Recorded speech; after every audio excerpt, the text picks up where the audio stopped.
நம்ம வெளியே எங்கேயாவது போகிறோம் அப்படின்னா வீட்டுக்குள்ளே திருடனோ வேறு யாரோ வந்துடக்கூடாதுன்றதுக்காக வீட்டை சுற்றி 40 பூட்டு போட்டுட்டு, அது மட்டும் இல்லாமல் பக்கத்து வீட்டுக்காரங்களையும் கொஞ்சம் பார்த்துக்கோங்க, நாங்கள் இந்த மாதிரி ஊருக்கு போயிட்டு வந்துடுறோம்னு சொல்லி வீட்டை சேஃப்டியாக வச்சுட்டு போவோம்.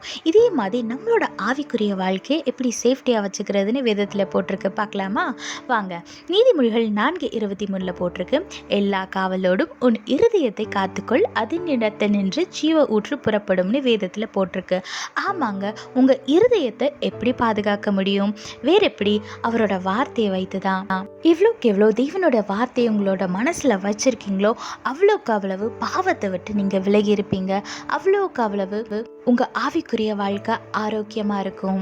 அவரோட வார்த்தைகளை வாசிக்க வாசிக்க, தியானிக்க தியானிக்க, அதை நேசிக்க நேசிக்க உங்களோட வாழ்க்கை ஆசீர்வாதமா மாறிக்கிட்டே இருக்கும். உங்க வாழ்க்கையில சமாதானம், சந்தோஷம் எல்லாமே இருக்கும். அதுக்கு தேவனோட வார்த்தையை உங்களோட இருதயத்துல சேவ் பண்ணி வச்சுக்கோங்க. உங்க இருதயத்தை தேவனோட வார்த்தையை கொண்டு பாதுகாத்து கொள்ளுங்க. ஆசீர்வாதமான வாழ்க்கை வாழுங்க.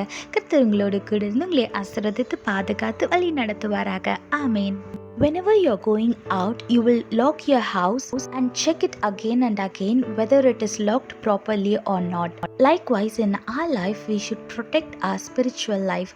Look what the Bible says in Proverbs chapter 4 verse 23.